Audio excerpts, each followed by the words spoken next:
الحمد لله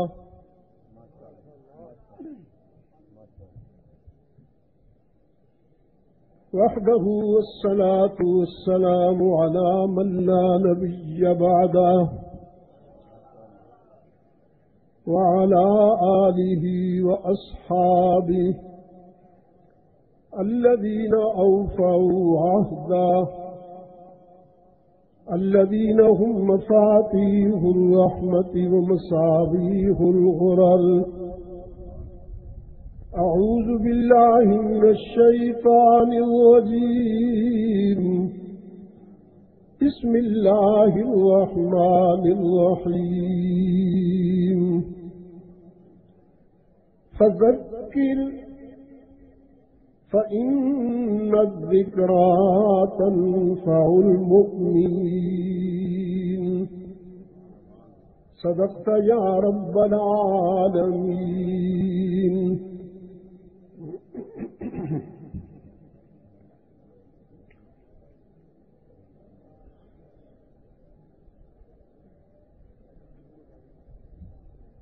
ارباب علم و دانش، اراکین و کارکنان عالمی مجلس تحفظ ختم نبوت اور طبیعت علماء اسلام کے ناظم عمومی مولانا حیدری صاحب،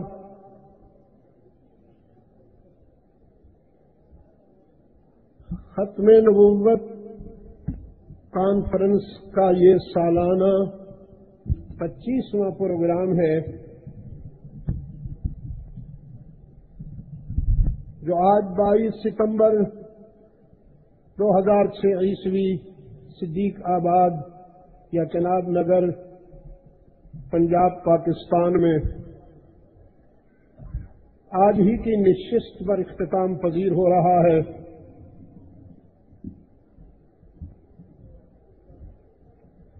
موضوع اتنا قوی ہے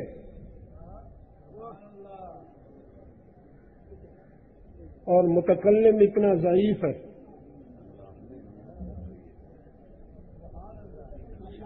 لیکن جو تو حکم ملے،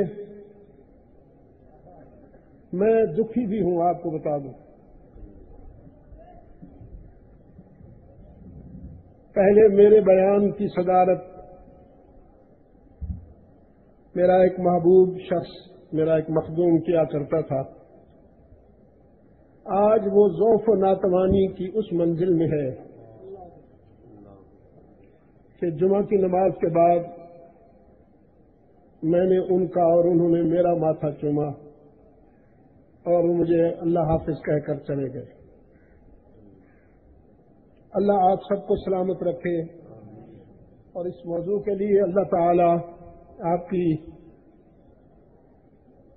زندگی کے ہر سانس کو قبول فرمائے۔ لیکن خواجہ خان محمد اپنی ایک منفرد پہچان رکھتے ہیں۔ ان کی عدم موجودگی پہ بھی میں دکھی ہوں، اور پھر میری اپنی علالتیں، میرا اپنا ذوق، تاہم میرا جسم ضعیف ہے، میرا عقیدہ ضعیف نہیں ہوا۔ وہ جسم کے ذوق کے ساتھ ساتھ قوی ہو رہا ہے، اور میں اسی قوت سے آپ سے گفتگو کروں گا۔ نئی کوئی بات نہیں، اطلاعاً عرض ہے کہ نئی باتیں، نئی کہانیاں، نئے افسانے گھڑنے کی فیکٹری یہاں نہیں ہے۔ ہم تو وہی 1400 سال پرانی بات لیے پھرتے ہیں، اور ہمیں کتاب اللہ سے یہی ہدایت مل رہی ہے کہ اسی کو دہراؤ، اس کے دہرانے سے اہل ایمان کو قوت ملے گی، تنفع المؤمنین۔ نئی بات ہم کہاں سے گھڑ کے لائیں بھائی؟ ابھی تک تو ہم سے ایک آیت کے ساتھ انصاف نہیں ہو سکا۔ ما کان محمد ابا احد من رجالکم ولکن رسول اللہ وخاتم النبیین۔ سچی بات ہے کہ ابھی تک اس ایک آیت کے ساتھ ہم انصاف نہیں کر سکے.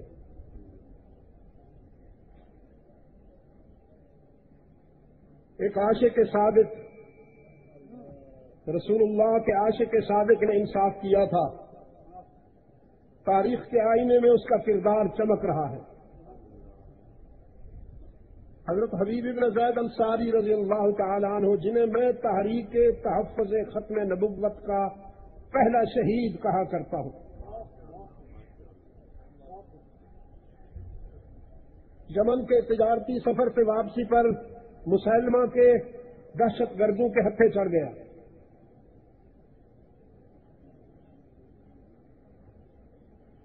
نبوت کا جھوٹا دعویٰ کرنے والوں میں مسلمہ کا بڑا نام ہے. جو تو یمن سے اسود عنسی، طلحہ، سجاح، یہ سارے ہیں، لیکن مسلمہ ان میں بڑا نام ہے. میں ابھی اپنے عزیزوں سے بات کر رہا تھا کہ ان کا دعویٰ نبوت کسی نظریے پر نہیں تھا، عصبیت پہ تھا. اب اسی مسلمہ کو دیکھیے کہ اسے اپنے قبیلے میں تسلیم کیا، بنو حنیفہ نے، اور ان کے قبیلے کا ایک سردار تھا محکم بن طفیل. اس نے صاف کہہ دیا تھا کہ قریش کا نبی سچا ہے، اس کے مقابلے میں ہمارا جھوٹا ہے، لیکن دوسرے قبیلے کے سچے نبی کے مقابلے میں ہمیں اپنا جھوٹا زیادہ سوٹ کرتا ہے.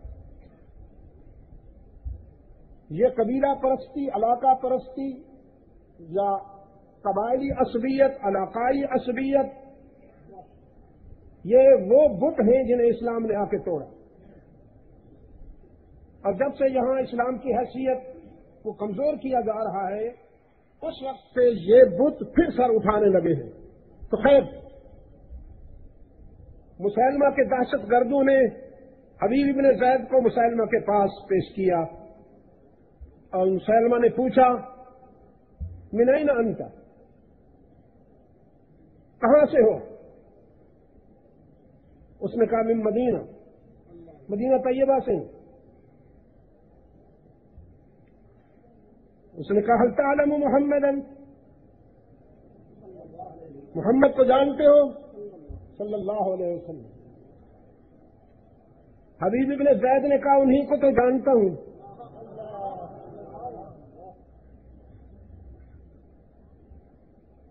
انہی کے ذریعے اللہ کو پہچانا ہے میں نے، انہی کو جانتا ہوں، اس لیے معزز ہوں. انہی کی پہچان سے میری ساری شان ہے. وہ جگر مراد آبادی نے کہا نا، میرا کمال عشق بس اتنا ہے اے جگر، میرا کمال عشق بس اتنا ہے اے جگر کہ وہ مجھ پہ چھا گئے، میں زمانے پہ چھا گیا. انہی کو تو جانتا ہوں، اور کس کو جانتا ہوں؟ تو مسلمہ نے کہا من ہوگا، وہ کون ہے؟ حبیب بن زید نے کہا ہوا محمد رسول اللہ عبدہ ورسولہ واشہد ان لا الہ الا اللہ واشہد ان محمدا عبدہ ورسولہ.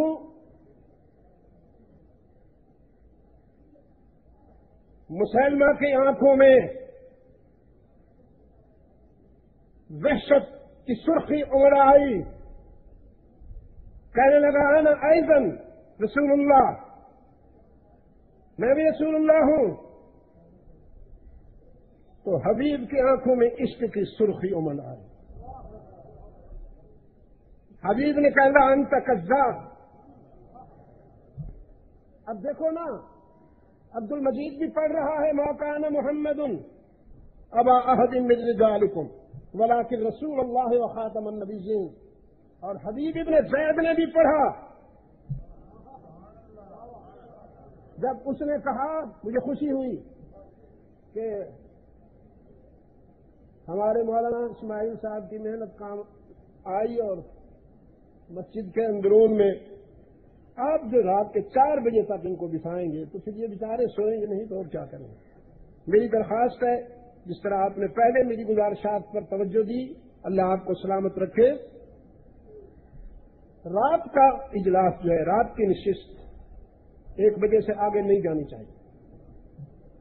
بس اس کے لیے نظم بنایا جا سکتا ہے، انشاءاللہ ہم شورا میں بیٹھ کر طے کریں گے. 1 بجے سے آگے نہیں، تاکہ پورے ملک سے آنے والے ہمارے نمائندہ، یہ جو ایک ایک آدمی میرے سامنے بیٹھا ہے، آپ یوں سمجھیے کہ ملک کا ایک ایک ضلع میرے سامنے بیٹھا ہے. ایک فرد پورے ملک کے ایک ضلع کا نمائندہ ہے. تو ہم ان کو رات کو کچھ آرام کرنے دیں گے تو پھر اگلے دن کے لیے بھی یہ ہوش میں رہیں گے. آخر تو انسان ہے.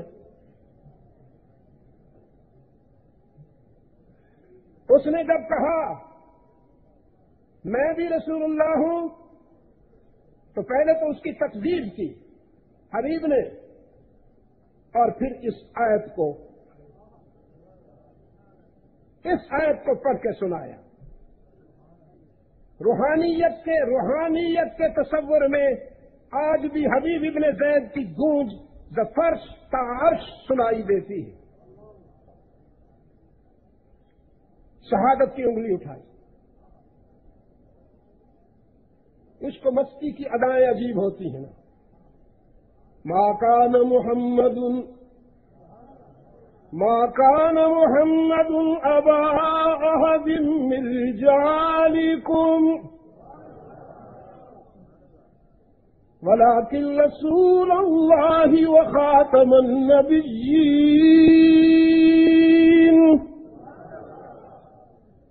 مسلمہ کی آنکھوں میں آنکھیں ڈال کر ما كان محمد ابا احد من رجالکم ولكن رسول اللہ وخاتم النبیین. مسلمہ نے تلوار سے حبیب کا بازو کاٹا، ہاتھ کٹ کر دور جا گرا اور پوچھا اب کیا کہو گے؟ حبیب ابن زید نے فرمایا اب تو میرے عشق میں میرا خون بھی شامل ہو گیا.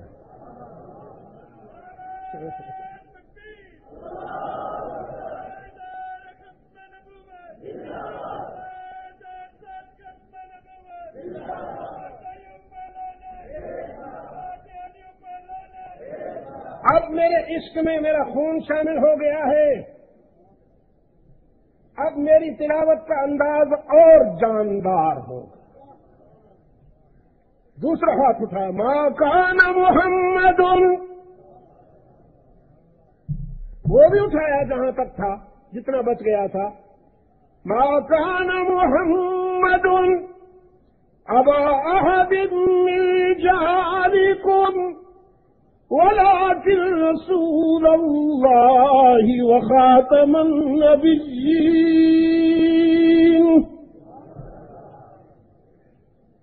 مسلمہ کی تلوار نے وہ ہاتھ بھی کاٹا. دوستو، دہشت گردی ادھر سے ہو رہی ہے یا ادھر سے ہو رہی ہے؟ روز اول سے دہشت گرد کفار ہوتے ہیں. مسلمان کا دہشت گردی سے کوئی تعلق نہیں، اور اگر وہ دہشت گرد بن جائے تو پھر اس کا اسلام سے کوئی تعلق نہیں. اسلام میں دہشت گردی کی کوئی اصطلاح نہیں ہے. اہل علم کے سامنے کہہ رہا ہوں، اسلام کی لغت میں، اسلام کی ڈکشنری میں دہشت گردی کی کوئی اصطلاح نہیں ہے. یہ اصطلاح اسلامک ڈکشنری کے لیے اجنبی ہے. اسلام میں جہاد ہے، اور جہاد کسی دوسرے پہ فتح حاصل کرنے سے پہلے خود کو فتح کرنے سے شروع ہوتا ہے. یاد رکھنا، جہاد کسی دوسرے کو فتح کرنے سے پہلے خود کو فتح کرنے سے شروع ہوتا ہے. مجاہد اعظم سے پوچھا گیا جو اللہ کے رسول کا داماد بھی ہے، اللہ کے رسول کا داماد بھی ہے اور علم رسالت کا دروازہ بھی ہے، اس سے پوچھا گیا من اشجع الناس، علی آپ کی نظر میں سب سے بڑا بہادر، سب سے بڑا پہلوان کون ہے؟ تو علی نے کیا فرمایا؟ علی نے یہ نہیں فرمایا کہ جو پل بھر میں پشتوں کے پشتے لگا دے، علی نے فرمایا میری نظر میں سب سے بڑا بہادر وہ ہے من غلب علی نفسہ، جو اپنی ذات پر غالب آ جائے، جو اپنے آپ کو قابو میں رکھے۔ جہاد کا بگننگ پوائنٹ، جہاد کا حرف آغاز، جہاد کا پہلا قدم اپنی ذات سے شروع ہوتا ہے۔ دوستو، حبیب ابن زید کا دوسرا ہاتھ بھی کٹ گیا۔ عجب چیز ہے لذت آشنائی،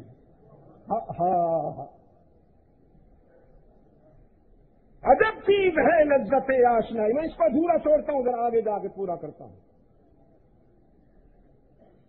مسلمہ کے دہشت گردوں نے حبیب کو گرا دیا اور مسلمہ پاگل کتے کی طرح اس عظیم مگر مظلوم نوجوان کے سینے پہ چڑھ کھڑا ہوا اور پھر نیزے سے اسے چھیدنا شروع کیا۔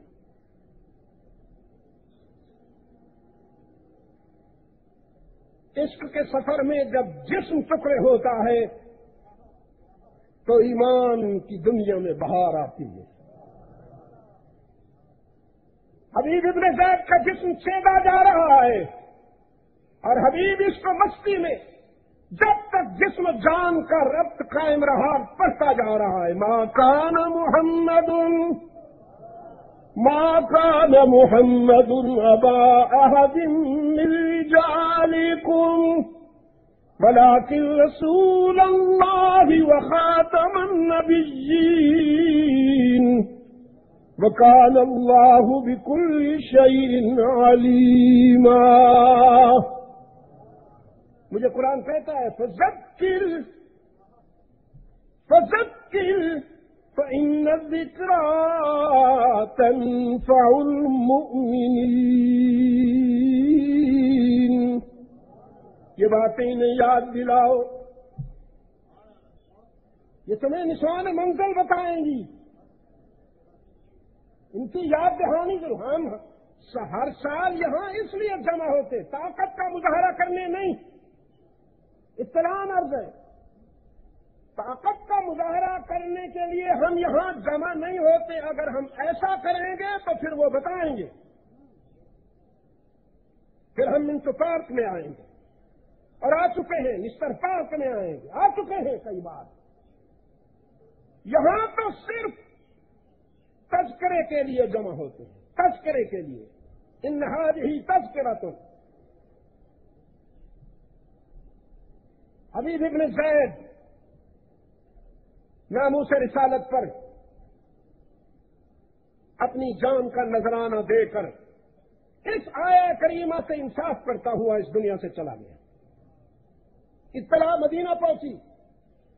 حبیب ابن زید کی والدہ جانتے ہیں آپ، جسے اللہ کے رسول نے خاتون احد کا لقب دیا، سیدہ ام عمارہ رضی اللہ تعالی عنہا، جو مدینہ طیبہ میں جب رحمت عالم صلی اللہ علیہ وسلم کی شہادت کی افواہ پہنچی تو پھر بچوں، عورتوں اور ضعفاء کا قافلہ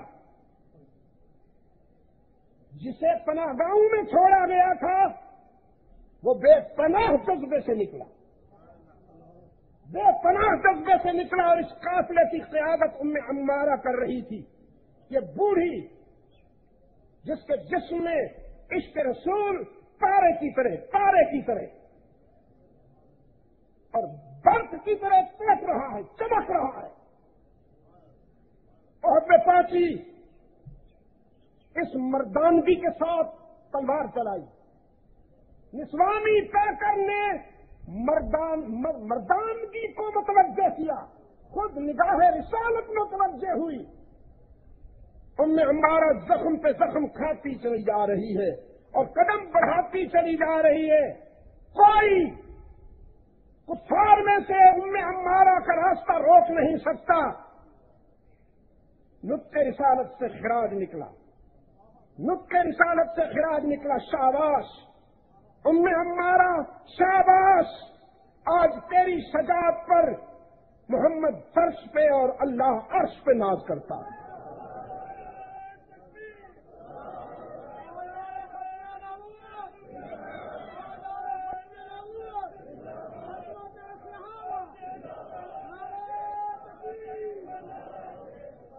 اور اس غزوے کے بعد رحمت عالم صلی اللہ علیہ وسلم نے اسلام کے مجاہدین کو دعائیں بھی دیں، بعض کا انفرادی طور پر تذکرہ بھی کیا اور فرمایا اللہ تم سب کو سلامت رکھے، لیکن میں عمارہ کو نہیں بھول سکتا۔ احد کا دن عمارہ کے لیے میں جدھر نظر اٹھاتا تھا مجھے عمارہ مصروف جہاد نظر آتی تھی۔ یہ حبیب ابن زیدینی کا بیٹا ہے۔ عمارہ نے جب سنا تو رب العزت کا شکر ادا کرتے ہوئے کہنے لگی میرا بیٹا مرا نہیں، زندہ ہو گیا ہے۔ میں قابل تعزیت نہیں ہوں، قابل تہنیت ہوں۔ کوئی میرے سامنے منہ بنا کے نہ آئے، کوئی مجھے تعزیت کہنے نہ آئے۔ اگر کسی کو آنا ہے تو مجھے مبارکباد دے کہ میرا بیٹا ناموس رسالت کے تحفظ کی جدوجہد میں کام آ گیا۔ لوگوں سے تو یہ کہا، مخلوق سے تو یہ کہا، خالق سے تنہائی میں دعا مانگی، یا اللہ چراغ سحری ہوں، زندگی کا سفر اختتام پذیر ہو رہا ہے، بس ایک آرزو ہے تو پوری کرنے پہ قادر ہے، اور وہ یہ ہے کہ اس وقت تک میری آنکھیں بند نہ ہوں جب تک مسلمہ کو مردار ہوتا اپنی آنکھوں سے نہ دیکھ لوں۔ تو ہر شے پہ قادر ہے۔ میں تو ضعیفی اور بڑھاپے کی منزل پہ ہوں اور زندگی ختم ہونے والی ہے، لیکن یا اللہ تو ہر شے پہ قادر ہے۔ خلافت راشدہ کے تاجدار اول سیدنا ابو بکر صدیق نے جب یہ سنا، ویسے بھی مجھے افسوس ہے کہ مورخین نے سیدنا ابو بکر صدیق رضی اللہ تعالی عنہ کی شخصیت کا جائزہ لیتے ہوئے ٹھوکر کھائی۔ عموماً مورخین نے حضرت صدیق اکبر کو اس تناظر میں پیش کیا کہ جیسے وہ بس تسبیح خانہ میں ذکر و فکر میں محو رہتے تھے، ریاضت اور عبادت کے شناور تھے۔ بے شک وہ ایسے تھے، اس میں کوئی شک نہیں ہے، ذکر و عبادت کے بھی شناور تھے،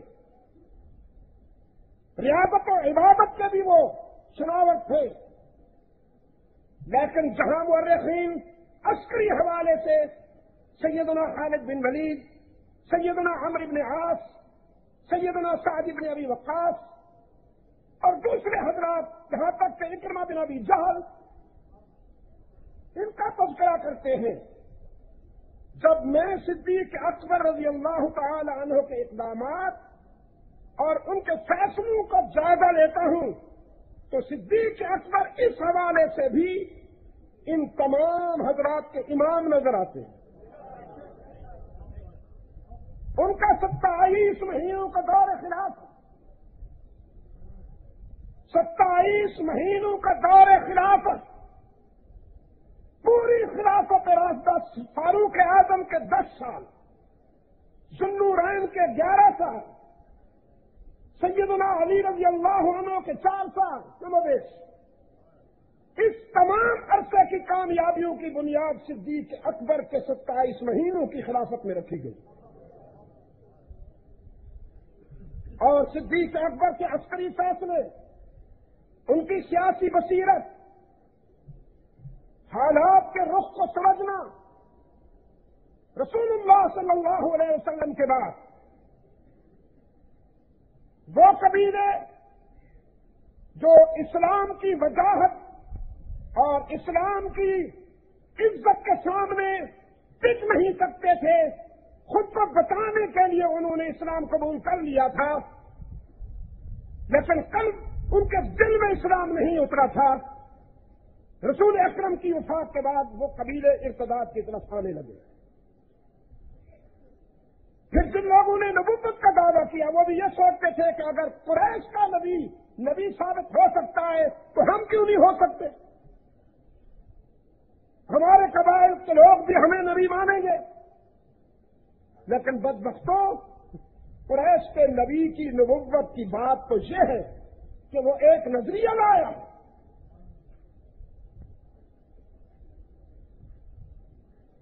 اور صرف اس مسلمہ کی وہی کیچی کیچی نہیں ہے،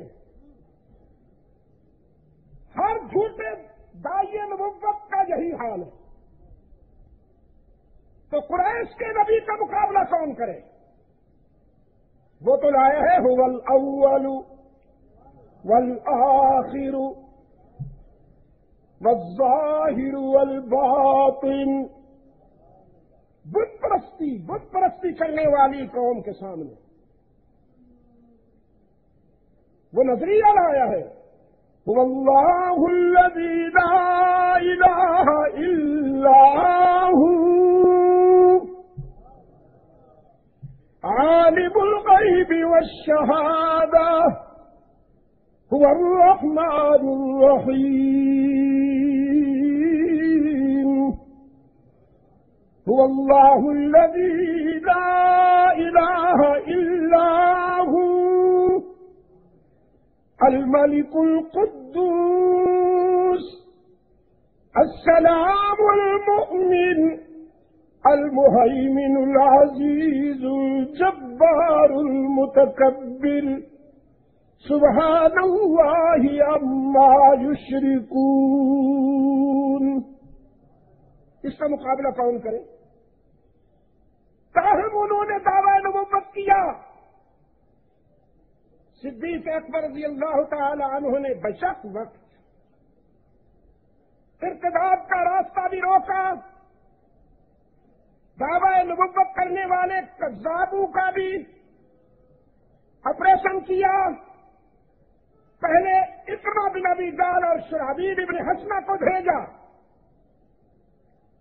لیکن اس کے بعد سیدنا خالد بن ولید گئے۔ صدیق اکبر رضی اللہ تعالیٰ عنہ کی سوچ یہ تھی کہ بدر کے شرکاء کو بچاتے تھے اور قرآن کریم کے حفاظ کو بھی بچاتے تھے، اس لیے کہ اس وقت قرآن کریم اس صورت میں نہیں تھا جو آج ہمارے ہاتھ میں۔ اس وقت قرآن کریم تختیوں پہ، کاغذوں پر، کپڑوں پر لکھا ہوا تھا، تو بچاتے تھے حفاظ کو، لیکن عقیدہ ختم نبوت کی حفاظت کے لیے وہ جو ظفر علی خان کہتا ہے نا، عشق پر کر دوں میں قرباں اپنی ساری زندگی، کیا ہے بھی کسی کو آتا ہے؟ چلو چھوڑتا ہوں۔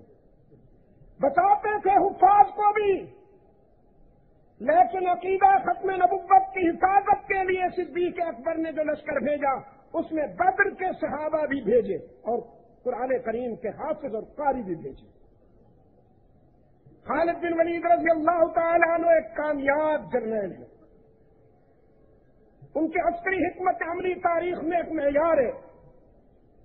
انہوں نے بنو حنیفہ کا جا کے محاصرہ کیا، مجبور کر دیا انہیں ایک باغ میں جمع ہونے پر، جس کا نام حدیقۃ الرحمان تھا، لیکن محمد عربی کے غلاموں نے اسے حدیقۃ الموت ثابت کیا۔ خود مسلمہ بھی اس میں جا چھپا، اس کی فصیلیں اونچی تھیں، دیواریں اونچی تھیں، دروازہ مضبوط تھا۔ اسلام کے فرزند سوچ رہے تھے کہ ہم اس کے اندر کیسے جائیں، راستہ نہیں ہے۔ ایک بوڑھا برا ابن مالک رضی اللہ تعالیٰ عنہ وہ اپنے ساتھیوں سے کہتا ہے مجھے اٹھا کے پھینک دو. عجب چیز ہے لذت آشنائی. دو عالم سے کرتی ہے بیگانہ دل کو، دو عالم سے کرتی ہے بیگانہ دل کو، عجب چیز ہے لذت آشنائی. پھینک دو مجھے اس کے اندر. دوست کہتے ہیں اس میں 40,000 درندے کھڑے ہوئے، ایک روایت کے مطابق 70,000 دہشت گرد پڑے ہوئے، ہم کیسے پھینک دیں؟ برا ابن مالک روتے ہیں، کہتے ہیں تمہیں اللہ کی قسم، تمہیں اللہ کی قسم مجھے اٹھا کے پھینک دو، میں دروازہ کھولتا ہوں. ان کا پھر پھینکتے تو ہیں لیکن تجھے تنہا نہیں پھینکتے، ہم بھی تیرے ساتھ چلتے ہیں. درجنوں چڑھ گئے دیوار پر. برا ابن مالک نے بھی چھلانگ لگائی اور باقی حضرات مجاہدین نے بھی چھلانگ لگائی. برا دروازے کے سامنے باقی بھی ڈھیر ہوئی. پہلے تو برا نے چھلانگ لگانے سے پہلے جائزہ لیا، جو بات کو دیکھا لبالب بھرا ہوا ہے. عقل نے کہا آگ میں مت کودو. عقل ہمیشہ یہی مشورہ دیتی ہے. عقل نے کہا آگ میں مت کودو، تنہا 40-50 ہزار کا مقابلہ کیسا کرے گا؟ عشق نے کہا یہی تو کودنے کا وقت ہے.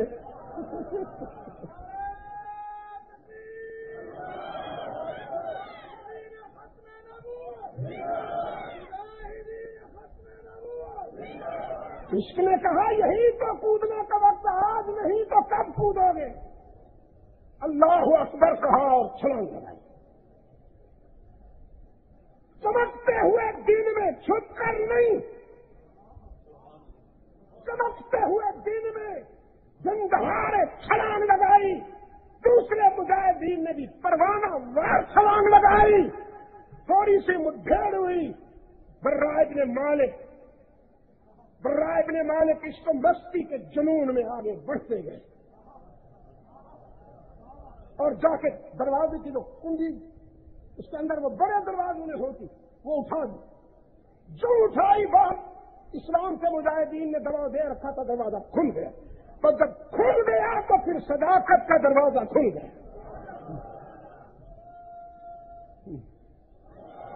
اور سلسلہ چل نکلا. ایک بوڑھی خاتون بھی چپکے سے اندر چلی گئی. کسی کو احساس بھی نہ ہوا، کوئی سوچ بھی نہ سکا یہ کون ہے اور کیوں جا رہی ہے.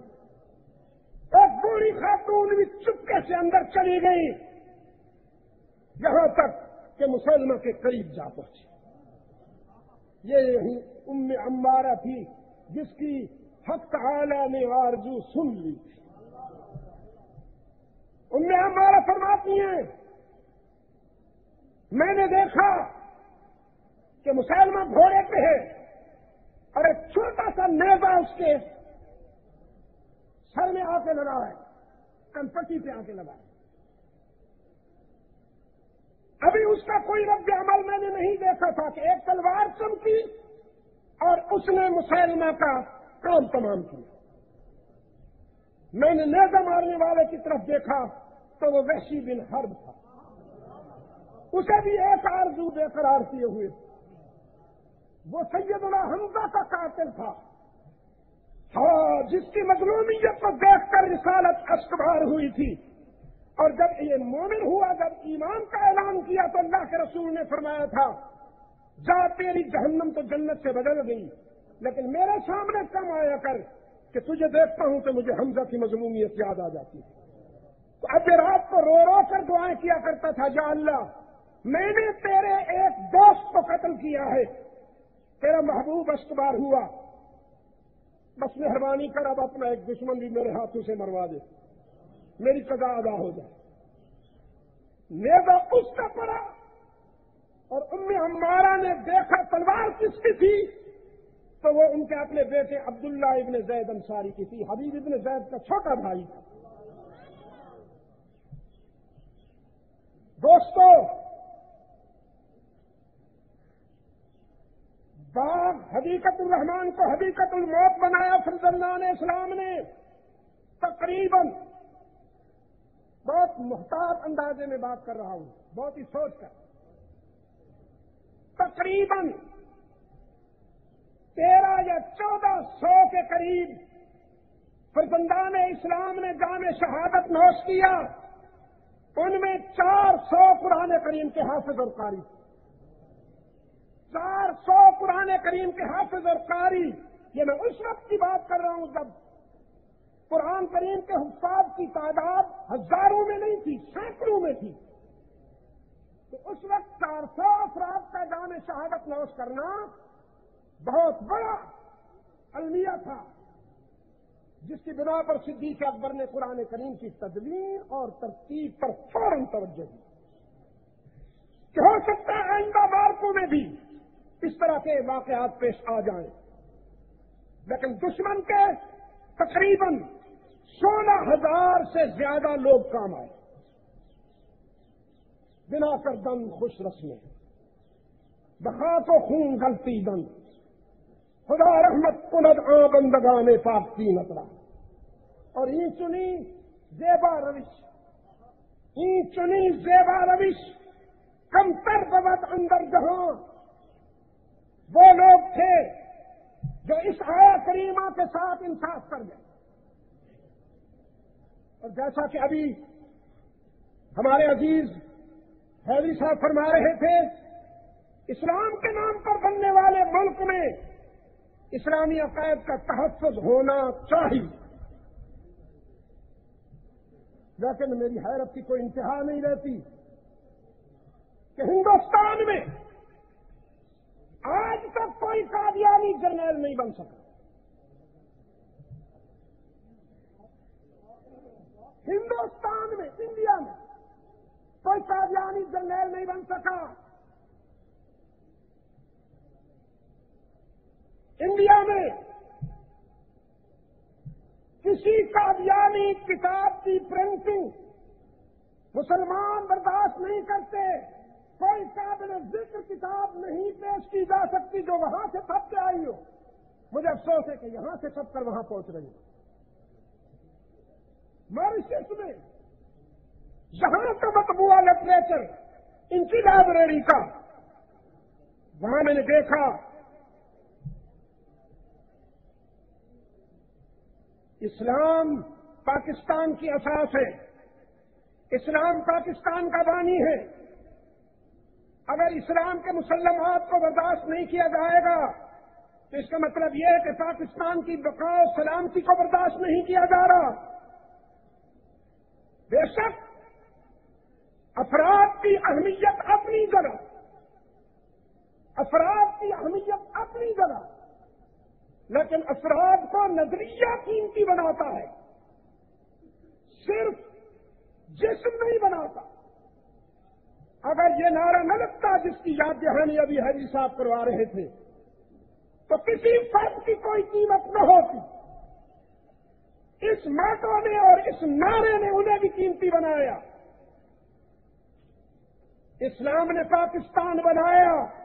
آج اسلام کے سوا پاکستان کو کوئی نہیں بچا سکتا. اگر اس ملک کو بچانا ہے، مزید نقصان سے بچانا ہے، تو پھر اسلام کے مسلمات کو نہ چھیڑا جائے بلکہ اسلامی مسلمات کی حفاظت کی جائے. عالمی مجلس تحفظ ختم نبوت صرف عقیدہ ختم نبوت کا تحفظ نہیں کر رہی بلکہ پاکستان کا تحفظ کر رہی ہے. اس لیے کہ نظریہ پاکستان کا تحفظ کر رہی ہے، ملت اسلامیہ کی بقا اور مرکزیت کا تحفظ کر رہی ہے. اس لیے میں آپ سب سے درخواست کرتا ہوں میرے عزیز نوجوانوں، اگر قادیانی ہر اتوار کو اپنے اپنے علاقے میں نوجوانوں کو جمع کرتے ہیں اور اپنے مخصوص چینل پر لندن سے نشریات سناتے ہیں، تو آپ بھی اپنے اپنے علاقے میں، اپنے اپنے محلے میں ہر جمعرات کو یا ہر جمعہ کو یا ہر اتوار کو جو دن آپ کو وہاں موزوں نظر آئے اپنے حالات کے مطابق ایک سیمینار، ایک دعوت کیجیے. اور نوجوانوں کو جمع کر کے کھانا بھی کھلائیے اور عقیدہ ختم نبوت کی ضروریات سے بھی آگاہ کیجیے. نئی نسل آپ کی اس رہنمائی سے اپنا عقیدہ اور اپنا ایمان بچا سکے گی. مجھے دشمن سے گلا نہیں ہے، مجھے ڈر لگتا ہے تو دوستوں کی غفلت سے. میرے دوستوں کی غفلت مجھے نقصان پہنچا رہی ہے. میں چند روز ہوئے ہزارہ میں تھا، وہاں زلزلہ زدہ علاقے کے بارے میں مجھے کچھ باتیں بتائی گئیں کہ انجیز والے یہ کر رہے ہیں اور وہ کر رہے ہیں. میں نے ان سے کہا کہ اگر آپ اپنے مصیبت زدہ بھائیوں کے ساتھ ہمدردی کرتے، آپ ان کے پاس وقت پر پہنچتے اور ان کے دکھ کو بانٹ لیتے تو انجیز والوں کو یہ کام کرنے کی ضرورت نہ پڑتی، شاید یہاں تک نوبت نہ آتی. لیکن اٹلی سے، اسپین سے، پرتگال سے، فرانکفرٹ سے، ہمبرگ سے، برلن سے اور پیرس سے آ کر لوگ جب یہاں زدگان کے پاس بیٹھتے ہیں کہتے ہیں we are Christian not Muslim. You are Muslim, we are Christian, we are present here but your brothers Muslim. تم مسلمان ہو، ہم عیسائی ہیں، لیکن ہم یہاں موجود ہیں. تمہارے مسلمان بھائی کہاں ہیں؟ ہمیں حجرہ نہیں چھوڑتا. ہم تصویر خانوں میں محدود ہو گئے، کتب خانوں میں محدود ہو گئے. میں نے اس دن کہا ہری پور میں بھی، آج آپ کے خدمت میں بھی عرض کرتا ہوں، اس امت کو دو افراد نے بہت نقصان پہنچایا. دو افراد نے، ایک بزدل متقی مگر بزدل، اور دوسرا بہادر بے دین. بہادر اتنا ہے کہ جان پہ کھیل سکتا ہے لیکن دین اس کی زندگی میں نظر نہیں آتا. اور متقی اتنا ہے کہ ساری رات عبادت اور ذکر و فکر میں گزارتا ہے، لیکن اگر گلی میں کوئی پٹاخہ بھی پھٹ جائے تو حضرت کا وضو ٹوٹ جاتا ہے. ان دو افراد نے امت کو نقصان پہنچا رکھا. حالات اشارہ کر رہے ہیں، حالات بتا رہے ہیں کچھ ہونے والا ہے. اس سے پہلے کہ وقت کا ہاتھ آپ کی گریبان میں پڑے اور آپ کو گھسیٹ کر ڈال لائے، آپ وقت کے اشاروں سے سبق لیں اور اپنا فرض ادا کریں. عالمی مجلس تحفظ ختم نبوت کے قافلہ میں اپنا کردار ادا کیجیے. وآخر دعوانا